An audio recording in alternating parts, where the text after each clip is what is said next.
যেই 5টি রাত্রিতে বান্দার দোয়াগুলা কবুল করে থাকে, তার মধ্যে অন্যতম একটা রাত্রি হচ্ছে লাইলাতুন নিসফে মিন শাবান, অর্থাৎ শবে বরাতের রাত্রি। বলেন সুবহানাল্লাহ।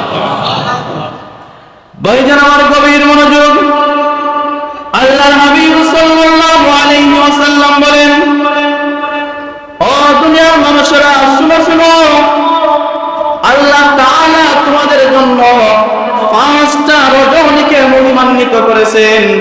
এই রজনীগুলোর মধ্যে যেই বান্দারা যার যে সমস্যা নিয়ে আল্লাহ রাব্বুল আলামিনের দরবারে প্রার্থনা করবে, মুনাজাত করবে, কায়মানুবাক্যে আল্লাহ রাব্বুল আলামিনের কাছে চাইবে, আল্লাহ তাআলা এই 5টা রাত্রির দোয়া কখনোই বিফলে দেবেন না। বলেন সুবহানাল্লাহ।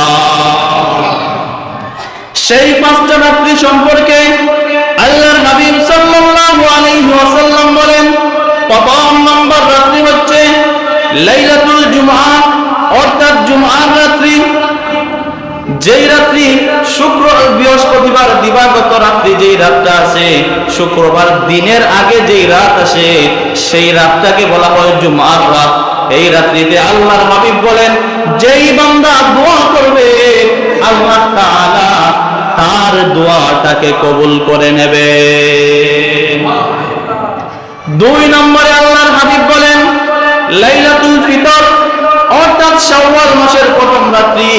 সারাটা রমজান আপনি রোজা রাখার পরে যখন শাওয়াল মাসের চাঁদ আপনি যেই রাত্রিতে দেখবেন, ওই রাত্রিতে ঈদুল ফিতরের নামাজের আগ পর্যন্ত আপনি যেই দোয়াটা আল্লাহ রাব্বুল আলামিনের কাছে করবেন, আল্লাহ তাআলা আপনার দোয়াটাকে কবুল করে নেবে।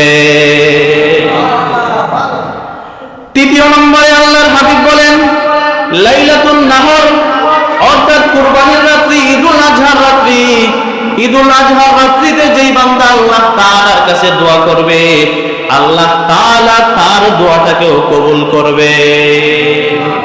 4 নম্বরে আল্লাহর হাবিব বলেন আউয়ালু লাইলাতি রাজব, রজব মাসের প্রথম রাত্রি।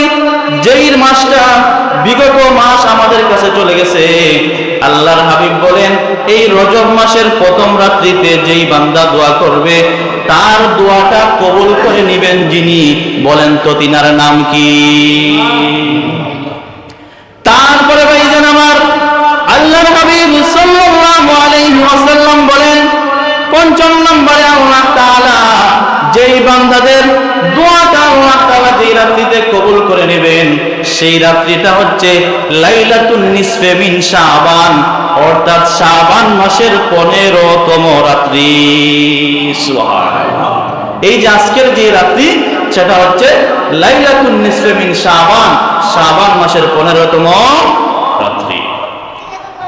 তাহলে এই 5টা রজনী হচ্ছে দোয়া কবুলের রাত।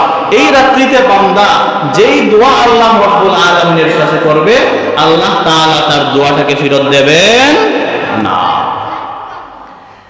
সেই কথা ভাইজান, এই যে 5টা রাত্রির কথা বললাম, বিভিন্ন হাদিসের মধ্যে এই 5টা রাত্রির কথা এসেছে। একটা হাদিসও দাঈফ কোনো হাদিস নয়, প্রত্যেকটা সহিহ হাদিস থেকে এসেছে। এই 5টা রাত্রিতে যেই বান্দা এবং যেই বান্দি আল্লাহ তাআলার কাছে দোয়া করবে, আল্লাহ তাআলা তার দোয়াটাকে বিফলে দেবেন না।